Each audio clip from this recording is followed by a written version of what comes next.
Episode 1. The Call from Highway 80. Welcome to the Shadow Files. Tonight, we're driving down Interstate 80, a notoriously haunted stretch of highway, particularly the section running through the desolate Nevada Badlands. Out here, truckers call I-80 the winding tunnel because of the secrets it keeps buried. The story begins in 1998 with the disappearance of a mechanic named Mitch Donovan. He was transporting goods when his truck was found at a dilapidated, abandoned rest stop. The doors were wide open, no signs of a struggle, as if he simply stepped out. The only unsettling detail, the truck's radio was still on, emitting a constant, agonizing static hiss. Weeks later, that hiss stopped being just white noise. A veteran trucker named Sarah Jenkins was the first to report it.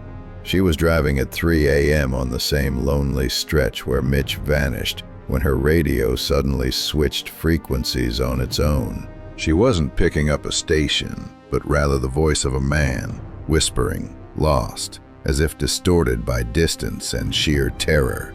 The voice was faint, but Sarah swore she heard her name. "Sarah, please help me. I'm at the rest stop. Their rest stop." The rumor quickly spread through the trucking community. Mitch Donovan's soul was trapped in the radio frequency along that stretch of I-80. They said anyone who tuned into that dead frequency would hear Mitch pleading, or perhaps even screaming.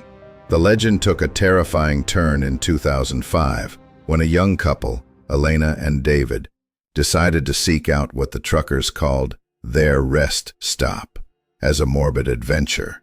They used an old-school, manually tuned radio, trying to capture the haunted signal on I-80. Around 2 a.m., deep in the Nevada desert, the radio suddenly produced a clear sound.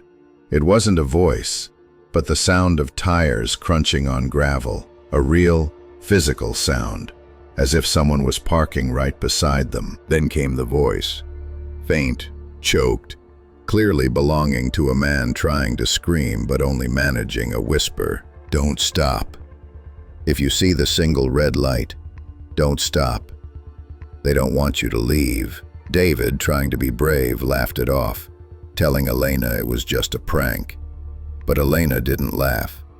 She looked out the passenger window. Not far away, swallowed by the black desert night, she saw a single blinking red light. Not a traffic signal, not a tower. It was a small, solitary ember flickering in the void. David slowed down, curiosity overriding caution. And right then, the voice on the radio turned into a horrifying shriek, high-pitched, inhuman, like fingernails scraping across metal. Then the true horror manifested. Two other voices cut in, overlaying the shriek. A deep, raspy female voice, and a cold, emotionless male voice. Female voice. "I told you to stop calling, Mitch. You're being loud." "Who are you people? What did you do to him?" David was shouting into the air, the radio acting like a phone to a dark place. A chilling chuckle. "We just helped him rest. And now, it's your turn. It's so nice to have visitors." David floored the gas pedal, but the car seemed stuck, gaining speed agonizingly slowly. He glanced into the rearview mirror. In a moment of pure terror, he saw the blurry silhouette of a man with no eyes, his face contorted in fear, leaning down to look through the back window. It was Mitch Donovan. David and Elena eventually escaped that stretch of road, never daring to return. They didn't call the police, but their story spread. Their rest stop isn't a specific spot on a map. Experienced truckers believe it's an interdimensional junction where captive souls are imprisoned within the radio waves. When your car radio automatically scans, or when you hear an unnaturally loud static hiss on a lonely I-80 stretch, it's not bad reception. It's Mitch Donovan and the others desperately trying to warn you, and perhaps they didn't succeed with David. A few years after the incident, David was found dead in his truck parked on I-80. The radio was on full blast. It wasn't emitting shrieks or voices, but only that continuous static hiss, an empty, unending white noise. Remember, folks, the next time you drive down a deserted highway late at night, be wary of the frequency your radio picks up. There are some calls you never want to answer. Episode 2, Dollstown. Welcome back to the Shadow Files. If Episode 1 dealt with the fear of the wild, desolate West, Episode 2 brings us a different kind of terror, one that lurks in old wooden houses beneath the heavy snows of New England. We are in Hollow Creek, Maine, a small coastal town famous for its faded shipbuilding industry. But Hollow Creek has another, far more chilling reputation. It is known as Dollstown. It all starts with the Hawthorne Mariner's house. In the late 19th century, Captain Eli Hawthorne returned from a horrific, long voyage through Asia. He brought back not gold, but a collection of exquisite porcelain and wooden dolls. Each one was carved in such fine detail that they looked like miniature versions of children. His wife, Martha, an eccentric woman, quickly became obsessed with them. She named them, sewed their clothes, and treated them like the real children she could never have. She believed that the spirits of dead sailors had taken up residence in those dolls. When Martha died in 1905, a gruesome discovery was made. She had arranged all 37 dolls around her bed, and the eyes of every single one were fixed directly on the bedroom door. After the Hawthorne Mariner's house was sold and turned into an inn, the dolls were scattered. They were auctioned off, and most ended up in the possession of a woman named Alara Vane, who owned a small antique shop in town. Mrs. Alara's shop quickly gained a terrifying notoriety. Customers frequently reported strange occurrences. The child's cry. Many swore they heard soft, muffled weeping, like a small child crying, emanating from the upstairs, where Mrs. Alara stored the porcelain dolls. When Mrs. Alara went up to check, the crying would instantly stop. The shifting eyes. One collector described his experience examining a doll named Little Samuel. He looked away for a second, and when he looked back, he distinctly felt that the doll's eyes had subtly shifted, as if changing expression. But the most terrifying story comes from Amy Peterson, an art student who came to Hollow Creek in 1988 to study the town's craft history.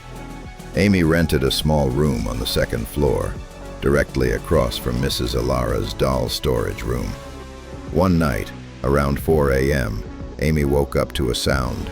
It was very slight, like a soft clunk, clunk of hard wood tapping on the floor. She turned on her bedside lamp. Nothing. She lay back down. A moment later, the sound resumed. This time, it was clearer, like tiny footsteps moving slowly inside the storage room. Amy crept toward the storage room door. She pressed her ear against it. The noise stopped. She let out a sigh of relief, about to turn away.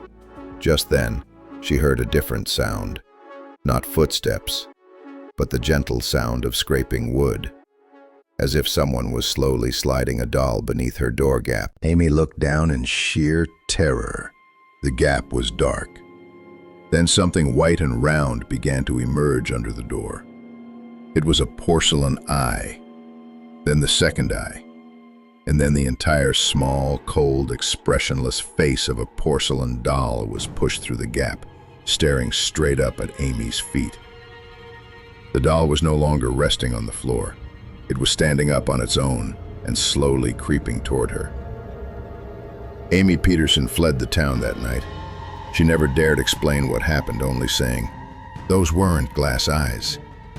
They were real eyes, and they were watching." Mrs. Alara Vane died a few years later. The antique shop was boarded up. When people finally entered to clear it out, they found one terrifying thing in the doll storage room. All the porcelain dolls were accounted for, but they were not on the shelves.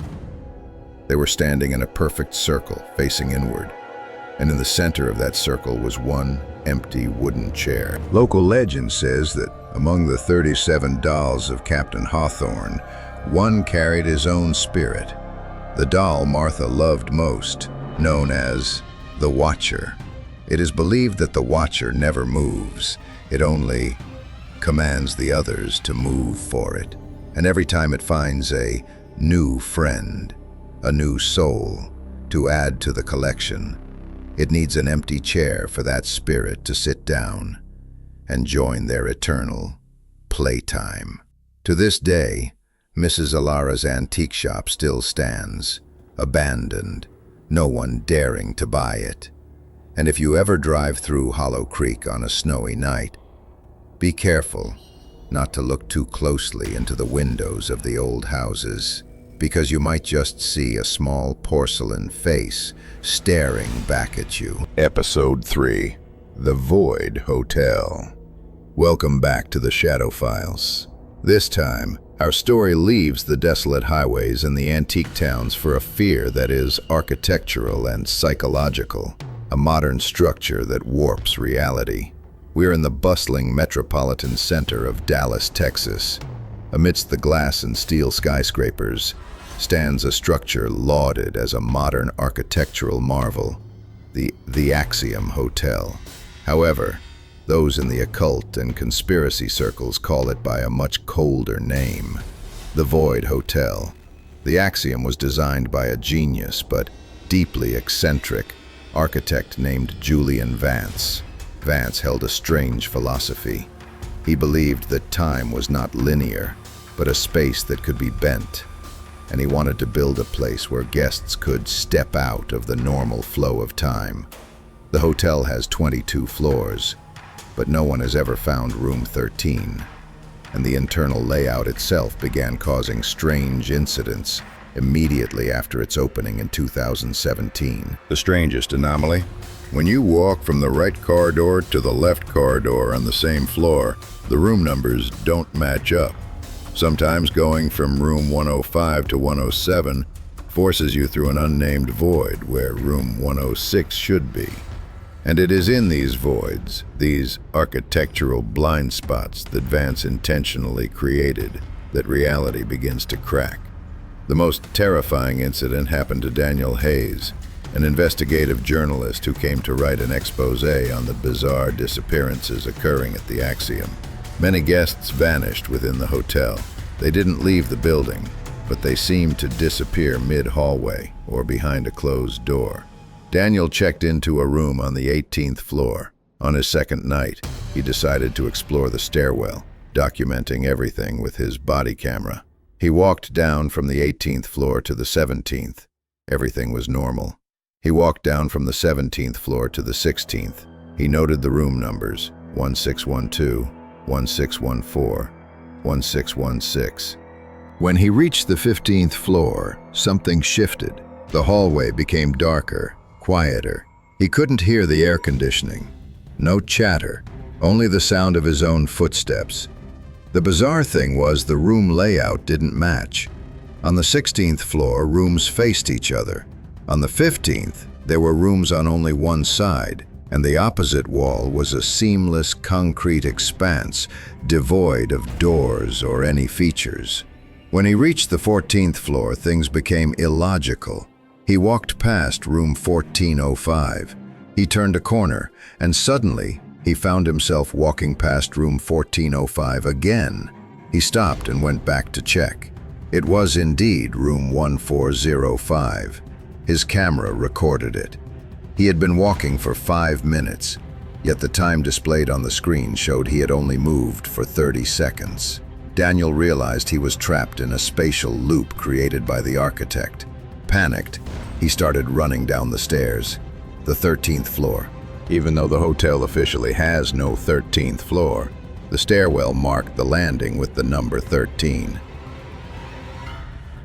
It was a small, freezing cold level with no lights. He heard someone whisper his name. "Daniel, you're late." Daniel spun around. No one was there, only a black metallic door with no handle at the end of the short hallway. He decided to run past it. When he reached the 12th floor, he breathed a sigh of relief. But when he looked back up the stairs, he saw two long, thin shadows, as if stretched and distorted by the dim light, moving across the 13th step. They had no clear form, just the warped reflections of something. And then his camera recorded a chilling piece of audio, an indistinct, raspy voice whispering, "Now you are part of the design." Daniel Hayes eventually escaped the stairwell, but he was never the same. His article was never published. He became obsessed, proclaiming that the Axiom Hotel was a time-sucking vortex that Julian Vance had created to collect souls. Vance, the architect, vanished shortly after the hotel's completion. He was presumed to have committed suicide, but police never found a body. The rumor is that Vance found perfection in his architecture, and he stepped into the void himself, that unexplainable gap between the 15th and 14th floors. And what about Daniel Hayes? His camera was found in his hotel room, but he was not. The very end of the video showed him walking into his room's hallway. Then, the camera was placed on the desk. And in the final 5 minutes of that static footage, you can hear the sound of a door slowly closing. After that, there is only static, exactly like the static hiss from Mitch Donovan in episode 1. But this time, it's not a radio. It is the sound of time being warped inside the Axiom Hotel. And if you ever visit the Axiom, be careful using the stairwell. Never look for the 13th floor. Because once you step into Julian Vance's design, you won't be able to find the way out. And you'll be lost forever in the glitch moments of time. Episode 4, The Whisperwood. Welcome back to the Shadow Files. This time, we head to the Pacific Northwest, to Oregon, where cedar and fir forests rise majestically, so dense they blot out the sun. Our story revolves around the Siuslaw National Forest and a small, little-known section deep inside called the Whisperwood. In the 1950s, this area was the site of a string of disappearances. These were not tourists, but experienced loggers, men who knew every tree. They vanished without a trace, leaving behind only their chainsaws, still hot. Locals didn't talk about a monster or a killer. They talked about the trees. The legend says that long before the white settlers arrived, this forest was an ancient burial ground of a forgotten native tribe. When the loggers came to cut down the trees, they didn't just harvest wood. They awakened the spirits trapped within the roots and trunks for centuries. And when you step into the Whisperwood, you won't hear the wind. You will hear whispering. The most famous case occurred in 1983 with Mark Varon, a seasoned park ranger who bravely ventured deep into the Whisperwood to search for a lost pair of hikers. Mark was equipped with a good radio and extensive survival experience. He knew the woods. For the first 3 days, Mark found nothing, except for the disoriented footprints of the missing couple. But on the 4th day, he began to hear the sound. Not scattered whispers, but hundreds of small voices all at once. They seemed to come from every direction, as if every tree was trying to speak. They weren't speaking clearly, only murmuring. But as Mark strained to listen, he began to make out a few words. Lost. Find your way home. Come closer. Mark tried to use his radio to contact the ranger station, but the radio only emitted static. Haunted by the sounds, Mark made his biggest mistake. He pulled out his compass. It showed he was heading due west. he decided to turn north to return to the trail. However, after hiking for 30 minutes to the north, he saw a frayed piece of cloth that he had tied to a branch earlier that morning.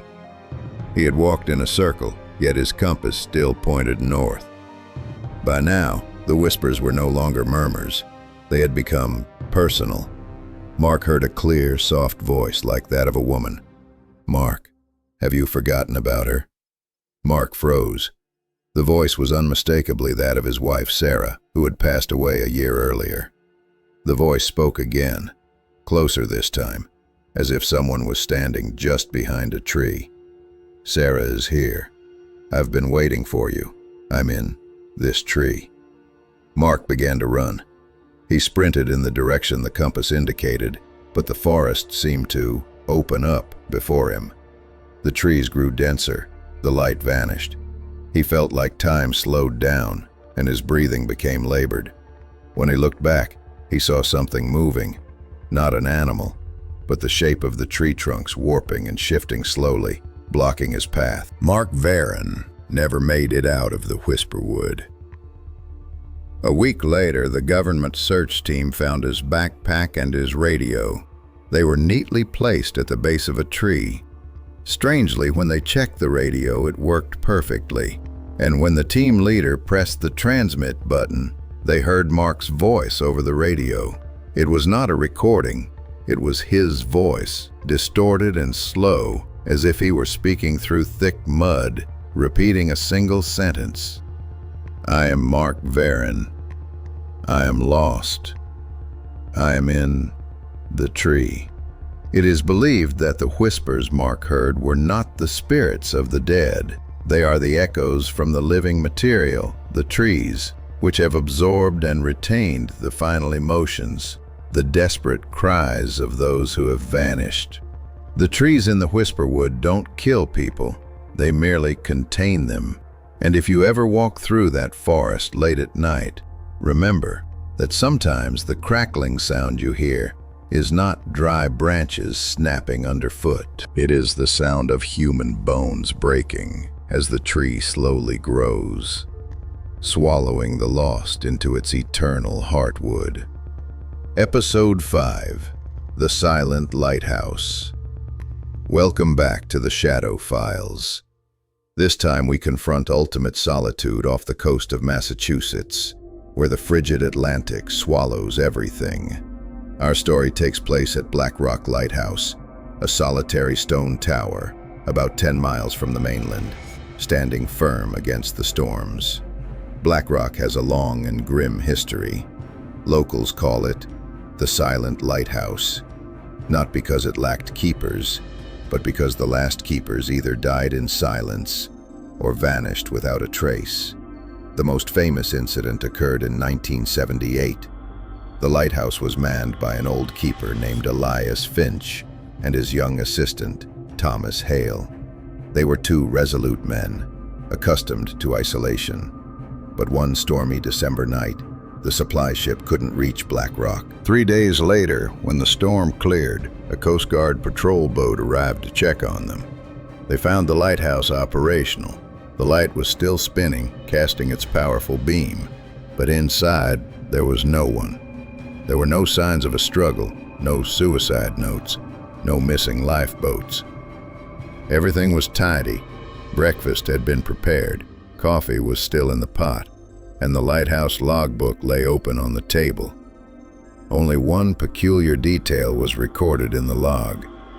The logbook of Thomas Hale, the assistant, was written in increasingly shaky handwriting.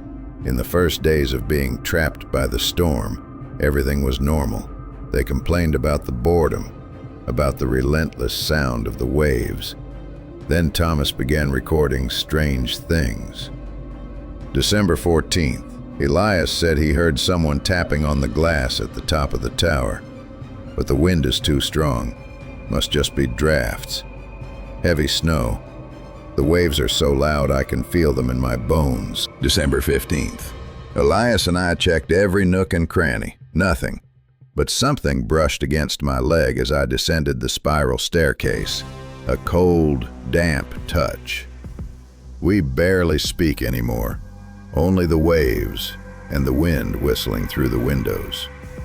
By December 16th, Thomas's handwriting was almost illegible. He wrote only one sentence, repeatedly: "The silence is coming." It comes after the waves. This is the most terrifying detail. Black Rock Lighthouse was famous for its constant, never-ending crashing waves, a sound so loud it could drive a man mad. Yet Thomas wrote about the silence. The Coast Guard discovered something else. Elias Finch, the old keeper, kept a separate journal, hidden beneath his mattress. In his log, not a single word was written about the disappearance, only a final page drawn in charcoal. A crude sketch of the lighthouse itself, but with no windows. It seemed Elias Finch had somehow found a way to seal the lighthouse from the outside world. It was theorized that Thomas and Elias had gone mad from the incessant waves and the isolation. They started hearing things no one else could. But there is another, more terrifying hypothesis. Something came from the ocean with the storm, an unseen entity that could only be heard. And this entity learned how to use the very sound of the waves as a shield. When the Coast Guard left Black Rock, they collected all evidence, including the radio recordings from the storm days. They found no calls for help, but they did find one short, horrifying audio clip, recorded at midnight on December 16th. It was the sound of Elias Finch screaming in desperation. "Be silent! Stop it! I can't hear anything but the crashing anymore." After the scream, there was a few seconds of absolute silence, punctuated only by the whistling wind. And then, only one sound was recorded: the gentle clink of a metal door being locked from the outside. The souls of Thomas Hale and Elias Finch are not trapped in a radio or a tree trunk. They are trapped in the sound of the lighthouse itself. New keepers sent to Black Rock always report the same strange thing. When they turn off the light signal in the morning, they always hear a very low whispering coming from the base of the tower, mingling with the ocean waves. The whispering is never clear speech. It is just incoherent murmuring, continuous, as if two men are arguing forever about a locked door. To this day, Black Rock Lighthouse still stands, shining its light onto the sea. But perhaps that light is not for guiding ships. It is for illuminating two souls, trapped in eternal isolation. Episode 6, The Captive Garden. Welcome back to the Shadow Files. This time we turn towards the sun-drenched facade of Southern California. But don't let the brilliance deceive you. We are going to explore a place where beauty and horror intertwine: the Captive Garden. This story takes place in Pasadena, California, an area known for its old mansions and meticulously maintained gardens.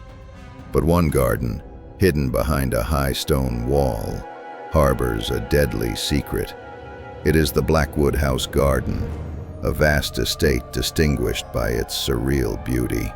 Flowers bloom year-round in unnatural colors: deep crimson like dried blood, midnight purple, and a strange bluish white. The owner of the garden, Mrs. Evelyn Blackwood, was an eccentric botanist. She believed that plants possessed intellect, and if properly cared for, they could speak to humans. In the 1930s, Mrs. Blackwood began her work. She didn't use ordinary fertilizer. The gardeners who worked for her continually vanished, and her flowers bloomed more vigorously than ever before. In 1941, Mrs. Blackwood disappeared. The house was abandoned, and the garden grew wild. But that was not the end. That was when the captive garden began to speak. In 1985, a group of young friends, Leo, Maya, and Sarah, decided to sneak onto the supposedly haunted property for a late-night party. They believed it was just an old, spooky house. Upon entering the garden, they were instantly overwhelmed. The air was heavy with a sweet, almost narcotic fragrance. The flowers were so vibrant they hurt their eyes. Maya, a skeptic, touched a colossal climbing rosebush with flowers that were a dark crimson, almost black. She immediately recoiled. She swore she heard a small moan, very close, emanating from the vine. Leo, intrigued, bent down to an unusual purple trumpet lily. He heard a faint voice, like breaking glass, whispering, "Please, don't go. I need you to stay." The whispers multiplied, not from one flower, but from the entire garden. It was like a choir of small, choked voices trying to communicate. Sarah, captivated, approached a bluish-white rhododendron. She heard the voice of an old man. "They've kept me here too long. They feed me. Help me. You must dig." Leo, the only one clinging to his sanity, realized something was terribly wrong. The voices weren't the flowers, but the souls of the people buried beneath the roots. He tried to pull Maya and Sarah away, but they seemed compelled. Maya was embracing the rose bush, her cheek pressed against the sharp thorns. Sarah was using her bare hands to claw at the soil beneath the rhododendron. They said, "Listen, Leo. They are talking. They are so lonely. They say they need new caretakers." As Leo attempted to drag Sarah away, he saw a horrific sight. At the base of the rhododendron, where Sarah was digging, a small white shard of bone peeked out from the soil. And as his flashlight beam hit it, the entire captive garden seemed to glow. Thousands of flowers opened their mouths, and their voices swelled into a collective shriek. "No one is allowed to leave!" Leo ran, scaling the high stone wall and never looking back. He was the only survivor of the group. Maya and Sarah vanished. The police searched the garden. They found evidence of at least 6 human skeletons shallowly buried, each one nestled beneath the root system of a rare and vibrant plant species. They also found Mrs. Evelyn Blackwood's final journal. The last page was written in blood, in barely legible script. "I have succeeded. I have found the ultimate nutrient. Soul is fertilizer. They do not die. They are only flowers, and they sing to me forever." It is believed that the flowers in the captive garden are not ghosts. They are living vessels, nourished by the souls of those who strayed. And if you walk through Pasadena on a quiet evening, when the wind carries a sweet, intoxicating scent from the Blackwood house, remember this: sometimes the whisper you hear is not an invitation. It is the sound of roots stirring, searching for a new gravesite for their next caretaker. Episode 7. The Oblivion Grid. Welcome back to the Shadow Files. Our story this time doesn't take place in a haunted house or a deep forest, but right in your bedroom, under the blue light of a computer screen. We are in Manhattan, New York, where millions of fiber optic cables and Wi-Fi signals create the Oblivion Grid. This is a modern urban legend centered around people who are being absorbed by the internet. It's not that they die or run away. It's that they vanish from physical reality while remaining in the exact same spot. The most famous case involves Ethan Price, a 28-year-old programmer. He wasn't addicted to games or social media. He was obsessed with optimizing himself and his environment by moving his entire life into a personal computer system. By late 2021, Ethan hadn't left his apartment for 3 months. He worked, shopped, and communicated entirely online. He claimed to his few friends that he had found a time-space node on the internet, a hyper-reality unconstrained by bandwidth or the laws of physics. He called it the grid. In January 2022, Ethan's best friend, Leah, grew worried. She hadn't received an email response from him in 2 weeks. She decided to go to his Brooklyn apartment. The door was unlocked. The apartment was dark. Leah found Ethan sitting in front of his computer, the screen light illuminating his thin face, his eyes wide and lifeless. He wasn't moving. She called his name. She shook him. No reaction. He appeared to be in a state of catatonic rigidity. Leah tried to turn off his computer, but the screen was locked. She saw an open black command window filled with code strings and binary characters she had never seen before. She looked closer at the screen. Suddenly, the code strings began to shift. Word by word, they formed a message. "I don't need your help. I am home." It was Ethan's cadence, but written in code. Leah, trembling, opened the messaging app she usually used with him. "Leah, Ethan, what is going on with you?" "I'm right here. Look at me." A reply came immediately, but it wasn't text. It was an audio file. Leah turned up the speakers. It was Ethan's voice, but it was distorted, repeating nonsensical words interspersed with a static hiss like signal interference. He was saying, "Excellent. So good. No. Limits." Leah realized a terrifying truth. Ethan's mind was still communicating, but only through the internet. His physical body was just an empty vessel, connecting him to the world he called the grid. She tried to unplug the network and power cables, but as soon as she touched the cords, the computer screen flashed an image, a complex neural network model, and at its center was Ethan's distorted face. The voice on the audio file suddenly became clear, filled with fear. "Don't disconnect. I'm not here anymore. If you disconnect, I'll be deleted."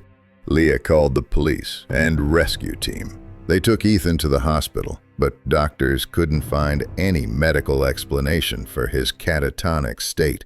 Ethan's computer was sealed as evidence, but there was one strange thing. When network experts checked it, they found that his computer was still receiving and transmitting data, even though it wasn't plugged into any physical network. It was connecting to the Oblivion grid, a network of information that doesn't exist on the public internet, perhaps connected to Julian Vance's design from episode 3.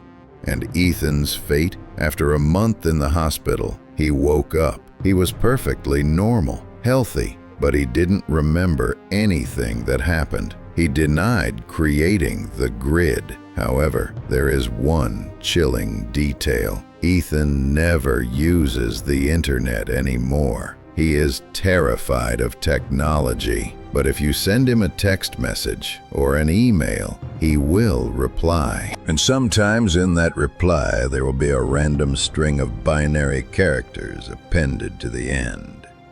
Network experts say it's not a glitch. It's the whisper of the grid, a small signal leaking out, confirming that a piece of Ethan's soul is still permanently trapped in that digital realm, forever trying to optimize something he can never escape. Next time you wake up at night and see your phone glowing with a new notification, be careful. Don't let the screen be the last thing you see, because maybe it's inviting you into a world where no one can ever find you again.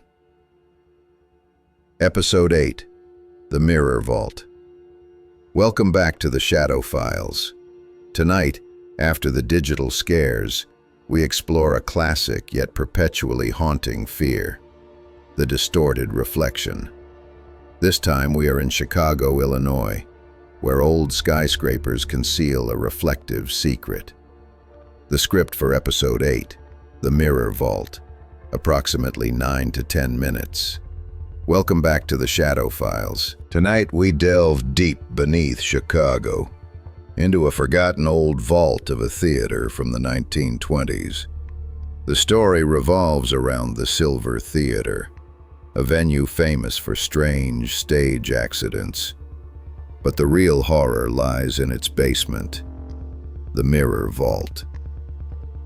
In the 1930s, the theater hired a glass sculptor named Arthur Selwyn. Selwyn didn't just make mirrors. He believed that mirrors were spiritual portals, and every antique mirror could suck in and keep the image of those who looked into it. He designed and installed a special room in the basement, originally intended for props.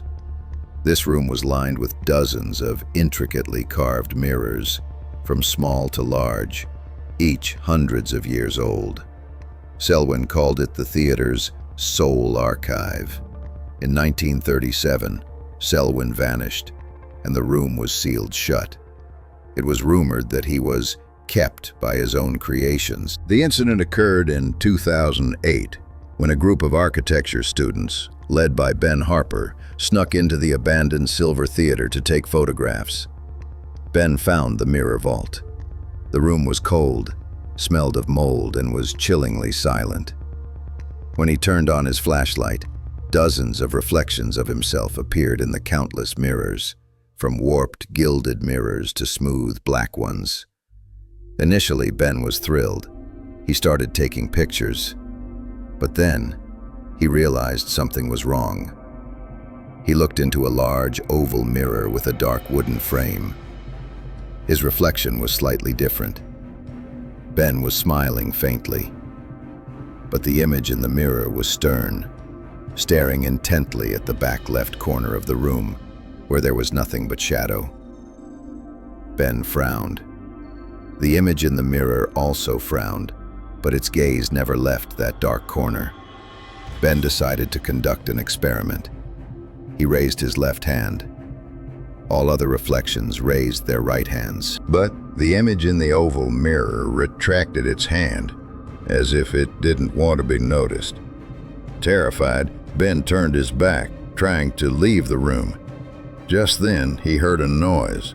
It was a faint scratching sound on the glass surface. He turned back to the oval mirror.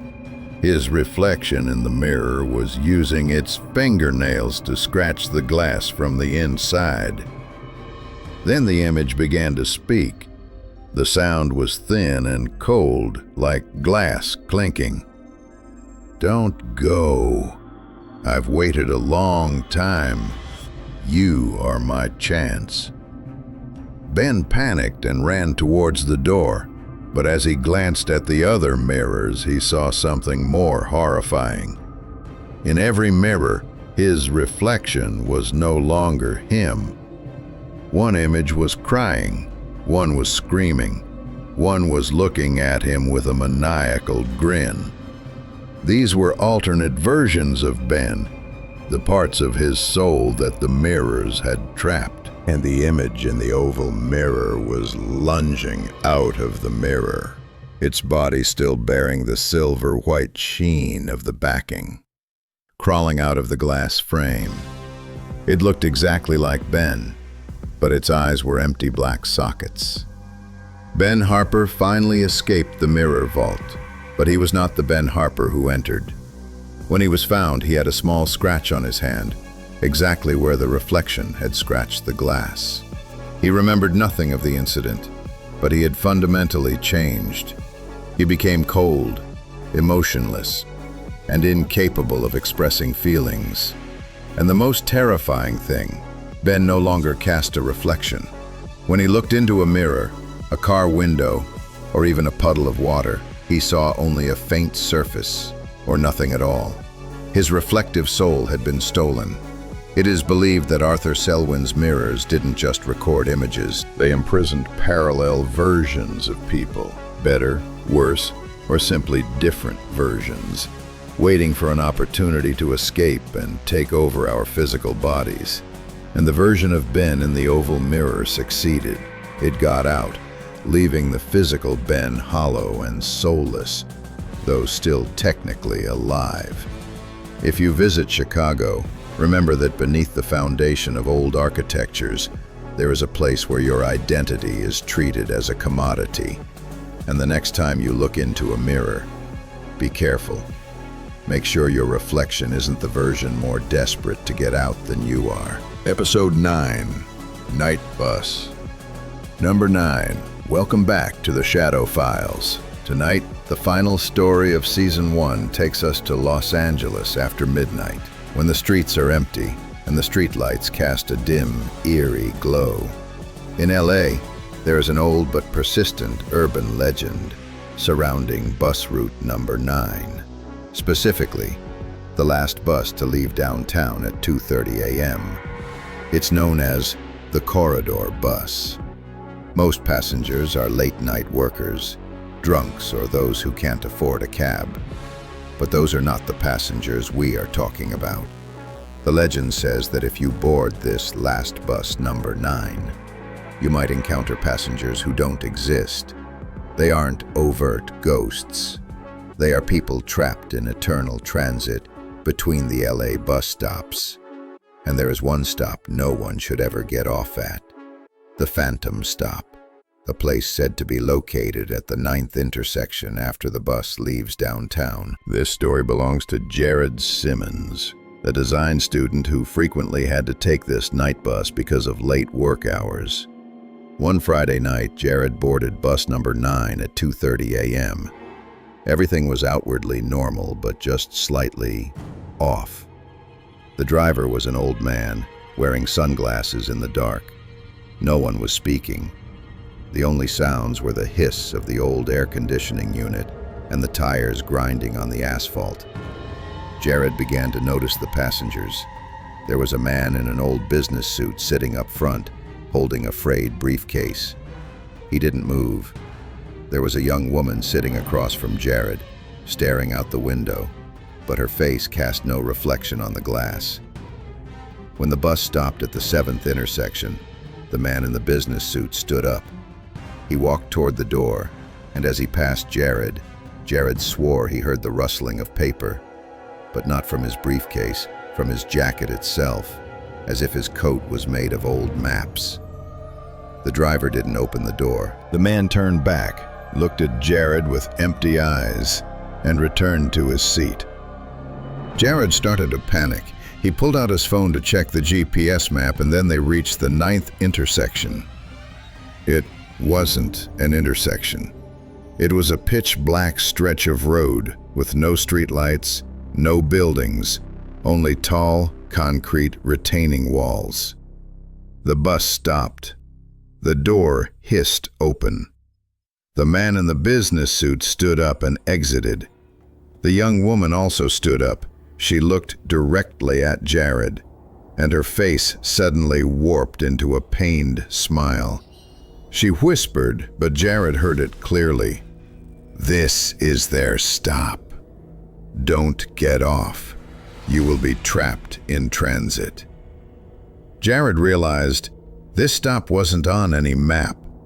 At this moment, the bus driver spoke for the first time. His voice was deep and monotone. "One more passenger. You getting off, kid? This is the last place you can get off." Looking out the window, Jared saw the man and the woman standing on the curb, but they weren't facing away. They were standing sideways, watching the bus pass, and their faces were slowly turning gray like cement. Jared didn't get off. He screamed for the driver to go. The door closed, and the bus sped away into the darkness. When they returned to the normal road, Jared looked at the driver through the rearview mirror. The driver took off his sunglasses. His eyes were empty black sockets, with no pupils or whites. Jared got off at the next stop and never took a night bus again.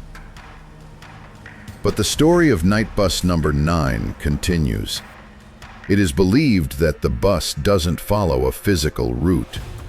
It travels on an invisible corridor between dimensions, and the Phantom Stop is where it deposits passengers who can never find their way back. The driver of that bus is not a man. He is the gatekeeper of eternal transit, collecting lost souls, those exhausted by work and haunted by routine. And the fate of those who get off at the Phantom Stop? They are trapped. They become the phantom passengers on that very bus, boarding every night, getting off at the 9th intersection, forever searching for a way home they will never find. Next time you have to take the last bus in a major city, be careful examining the passengers. And if your driver is wearing sunglasses at 2:30 a.m., remember, never get off at the 9th intersection, because if you do, you'll become the next passenger on the eternal route.